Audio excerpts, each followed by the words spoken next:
누가복음 13장 18절에서 21절까지 보겠습니다. 13장 18절부터 21절까지 함께 봉독하겠습니다. 그러므로 예수께서 이르시되 하나님의 나라가 무엇과 같을까? 내가 무엇으로 비교할까? 마치 사람이 자기 채소밭에 갖다 심은 겨자씨 한 알 같으니 자라 나무가 되어 공중의 새들이 그 가지에 깃들였느니라. 또 이르시되 내가 하나님의 나라를 무엇으로 비교할까? 마치 여자가 가루 서말 속에 갖다 넣어 전부 부풀게 한 누룩과 같으니라 하셨더라. 아멘. 오늘은 예수님께서 걸으셨던 고난의 길을 함께 걷는 사순절 21번째 날입니다. 함께 나눌 말씀은 누가복음 13장으로 사순절 묵상집 제목으로는 하나님 나라의 누룩처럼입니다. 오늘 저희들이 묵상한 누가복음 13장의 말씀은 하나님의 나라를 비유하면서 두 가지를 예로 들고 있습니다. 하나는 하나님의 나라가 겨자씨 한 알과 같다라고 하는 표현이고요. 그 다음에 두 번째는 하나님의 나라가 누룩과 같다라고 하는 표현을 쓰고 있습니다. 오늘 사순절 묵상집은 20절과 21절의 말씀인데 오늘은 18절부터 21절까지 함께 묵상을 했습니다. 이 두 가지 예로 든 가라지 같다, 겨자씨 한 알 같다, 또 누룩과 같다 라고 하는 이 말씀은 모두 공통적으로 하나님의 나라가 당장에는 미약해 보이지만 하나님의 나라가 당장에는 겨자씨 한 알 같고 누룩과 같고 이렇게 당장에는 미약해 보이지만 장차는 크게 성장하고 확장될 것이다 라고 하는 것을 보여주고 있습니다. 겨자씨 한 알이 그대로 있는 것이 아니고 누룩이 그대로 있는 것이 아니듯이 하나님의 나라도 처음에는 작은 것부터 시작했지만 하나님의 나라가 사소한 것부터 시작이 되지만 나중에는 그것으로 인해서 겨자씨 한 알이 자라 큰 나무가 되고 누룩이 거기에 있는 전부를 부풀리게 한다라고 하는 것을 우리가 그것이 하나님의 나라다라고 하는 것을 보여주고 있습니다. 특별히 이 겨자씨 한 알과 같다라고 하는 것은 하나님 나라의 어떻게 보면 외적인 성장을 의미하고 그리고 두 번째로 누룩과 같다라고 하는 누룩의 비유는 하나님 나라의 내적인 그러한 성장을 이야기합니다. 겨자씨가 작고 연약하지만 그 겨자씨 한 알이 자랄 수 있는 것은 그 겨자씨 한 알이 큰 나무가 될 수 있는 것은 그 겨자씨 한 알이 많은 사람들을 유익하게 할 수 있는 이유는 무엇이냐? 그 겨자씨 한 알 안에 생명력이 있기 때문에 그렇습니다. 우리가 주일에 담임 목사님의 말씀을 통해서 배웠듯이 알곡과 가라지가 있습니다. 이 겨자씨 한 알은 바로 알곡인데 그 안에 생명력을 가지고 있습니다. 그래서 마침내는 온 세상 사람들에게 참 평안을, 참 안식을, 참 위로를, 힘과 능력을 제공해 줄 수 있는 그러한 힘을, 그러한 씨를, 그러한 생명력을 가지게 됩니다. 그리고 두 번째로 이 누룩의 비유는 누룩의 적은 양이 반죽한 밀가루 전체에 골고루 퍼지게 되고 그것을, 그 전부를 부풀리게 됩니다. 누룩을 많이 넣지 않고 적은 누룩을 넣었는데 반죽한 밀가루 전체가 부풀려지게 되는 그 모습이 바로 하나님의 나라입니다.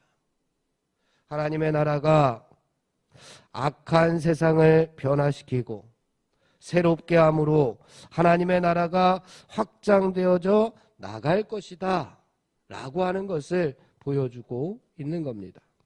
먼저 우리 겨자씨 비유의 말씀에 대해서 한번 봉독해 보겠습니다. 19절 말씀을 다시 한번 봉독해 봅니다. 19절입니다. 시작.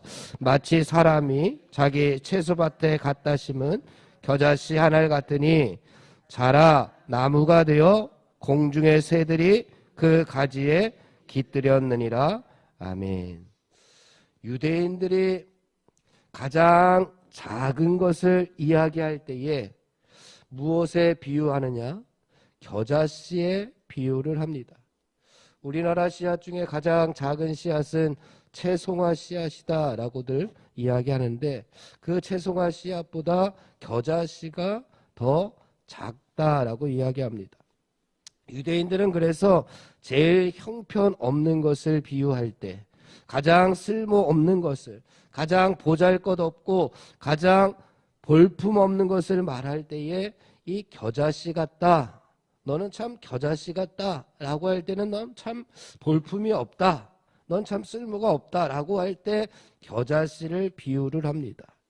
이렇게 하나님의 나라는 언제나 처음에는 볼품없는 것 같지만, 매우 작은 것 같지만, 매우 형편없는 것 같지만, 하지만 그것으로부터 시작하여서 나중에는 모든 사람이 찾아와 쉴 수 있는 큰 나무로 성장하게끔 된다라고 하는 겁니다. 우리의 마음밭에 또 이 땅에 하나님께서 뿌리신 그 겨자씨, 하나님의 나라, 작은 하나님의 나라가 참 평안과 참 위로를 허락해 줍니다. 예수님께서 이 땅에 오셨을 때에 많은 사람들이 외면했습니다. 그리고 예수님을 십자가에 못 박히게 했습니다.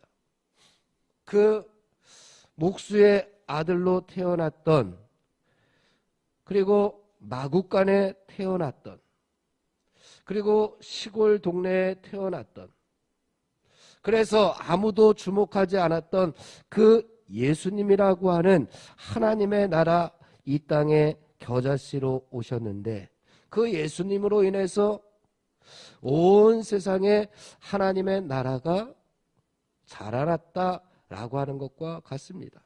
뿐만 아니라 예수 그리스도께서 우리에게 주신 그 하나님의 나라라고 하는 겨자씨 한 알이, 그렇다면 나에게는 계속해서 죽어진 가라지와 같은 겨자씨 한 알로 계속해서 남아있느냐, 아니면 오늘 말씀처럼 자라 나무가 되어 라고 하는 표현처럼 자랄 수가 있는가, 성장할 수가 있는가 라고 하는 것이 오늘 우리에게 주신 도전의 말씀입니다. 겨자씨 한 알이 그대로 있는 것이 아닙니다. 자라야 되고 자라서 나무가 되어야 됩니다. 사랑하는 성도 여러분, 하나님의 나라가 내 마음속에 겨자씨와 같이 작은 것으로부터 시작하였지만 그것이 성장하여 나무가 되어서 나도 하나님의 나라에서 위로와 힘과 능력을 받아 살아갔던 것처럼 내 속에 있는 하나님의 나라로 인하여 내 주변에 있는 사람들까지 하나님의 나라를 맛보게 할 수 있는 그러한 성도들, 그러한 하나님 나라 백성들이 다 되시기를 간절히 바랍니다. 두 번째 비유는 누룩의 비유인데 우리 21절의 말씀을 함께 봉독해 보겠습니다. 21절, 마치 여자가 가루 서말 속에 갖다 넣어 전부 부풀게 한 누룩과 같으니라 하셨더라. 아멘. 누룩을 조금만 넣어도 전부를 부풀리게 할 수 있다고 하는 겁니다. 조금만 넣었는데 전체가 변화가 됩니다. 한 줌만 넣었는데 밀가루 전체에 급속히 퍼지는 것이 바로 이 누룩입니다. 그래서 밀가루 반죽을 부풀리게 하고 또 부드럽게도 하는 성질이 누룩에 있습니다. 이것과 마찬가지로 하나님 나라도 누룩과 같다라고 하는 겁니다. 하나님의 나라 복음이 조금만 들어가도 엄청난 변화가 생겨진다는 의미입니다. 하나님께서 우리에게 주신 그 하나님 나라 복음으로 말미암아 우리의 죽었던 생명이 우리의 살아난 생명이 되었지 않았습니까? 우리가 주저앉고 우리가 슬퍼하고 우리가 낙심하고 우리가 절망하던 곳에서 하나님 나라 복음을 접하게 되면 우리가 그곳에서 일어나 하나님의 사명을 감당할 수 있는 도구로 쓰임받게 되는 것입니다. 예를 들어서 사도행전을 보면 복음이 들어가기 전에 에베소의 모습과 또 사도 바울이 에베소의 복음을 전했고 그 이후에 복음이 들어간 이후에 에베소의 모습을 우리가 상상해 보면 엄청난 차이가 있습니다. 사도 바울이 가서 하나님 나라 복음을 전했더니 에베소에 살고 있던 많은 사람들이 자신들의 죄를 자복하고 자기가 가지고 있던 그동안 자신이 쓰고 있던 그 마술책들을 그 우상들을 다 가지고 나와서 불태워 버렸다라고 하는 표현을 씁니다. 하나님 나라 복음이 아무것도 아닌 것 같은데 사람들을 그렇게 변화시키는 것을 바라보니 바로 하나님의 나라는 누룩과 같다. 전부를 부풀리게 할 수 있는 누룩과 같다라고 말씀하고 있습니다. 뿐만 아니라 한국 사회도 우리나라도 마찬가지였습니다. 누룩과 같은 하나님 나라 복음이 이 대한민국에 떨어지자마자 엄청난 일들이 일어나지 않았습니까? 사회적으로는 첩제도가 있어서 남성의 놀이개에 불과했던 여성들이 진정한 인권을 찾게 되었고 또 음주와 도박으로 날을 새던 당시 사회가 새롭게 변화되기 시작했다라고 하는 이야기들이 오늘 사순절 묵상집의 말씀입니다. 그러한 이 땅에 하나님 나라 복음이 이 대한민국에 떨어져서 이 땅을 변화시킨 그러한 내용들이 오늘 68페이지에 있는 사순절 묵상집 하나님 나라의 누룩처럼입니다. 그때 하나님 나라 복음이 이 하디 목사님을 통해서 원산으로 시작해서 평양으로까지 이어졌다라고 하는 말씀, 그것이 이제 내일 말씀이고요. 그 다음에 오늘 누룩이 확장되어서 원산에서부터 시작된 그 부흥운동이 대한민국 전역으로 누룩처럼 퍼져 나갔던 모습을 보여줍니다. 그러면서 69페이지 중간쯤에 보면은 하디 선교사가 안식년 휴가로 자리를 비운 사이에 저다인 선교사가 원산 선교부를 맡아 부흥 사역을 이어갔다라고 이렇게 표현합니다. 여기 보니까 저다인 목사님도 나오고 하디 목사님도 나오는데 우리 교회의 초대 담임자가 저다인 목사님이고 2대 담임자가 하디 목사님입니다.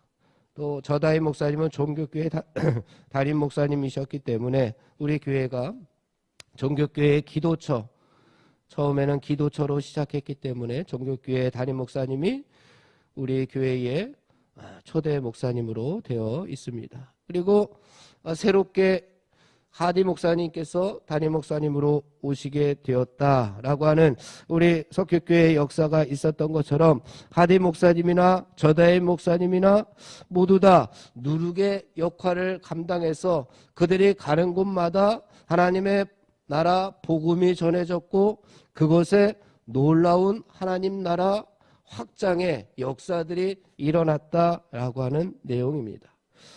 70페이지 마지막 문단을 보게 되면은 원산에서 발원한 부흥운동의 불꽃이 북으로는 함경도, 남으로는 전라도까지 번져 나갔습니다. 그 결과 원산 감리교회에서 시작된 성령 강림과 회개운동은 누룩처럼 지역과 교파의 장박을 넘어 전국으로 확산되었고 이제 남은 곳은 한반도 서북지역 평안도 선교의 중심인 평양이었습니다. 이렇게 하디 목사님을 통해서 저다임 목사님을 통해서 하나님 나라의 부흥운동의 불꽃이 점점 번져 나가는 모습을 보여주면서 하나님 나라의 누룩의 그러한 말씀을 우리에게 주십니다. 그렇다면 그 당시에도 하나님 나라 복음이 이렇게 번져 나갈 수 있었던 것처럼 지금도 마찬가지일 겁니다.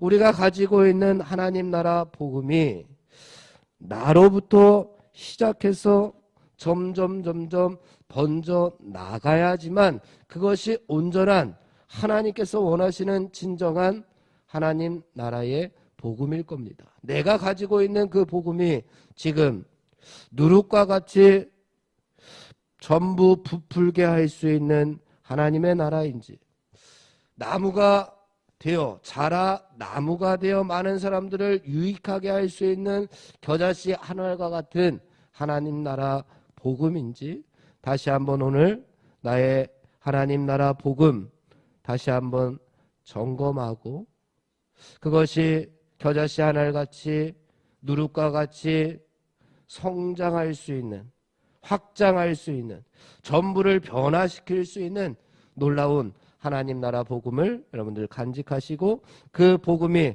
세상 가운데 빛으로 나타나게 되기를 주님의 이름으로 축원을 드립니다. 기도하겠습니다. 하나님 아버지 영원한 사망 가운데 있던 저희들을 영원한 생명으로 옮겨주시니 감사합니다.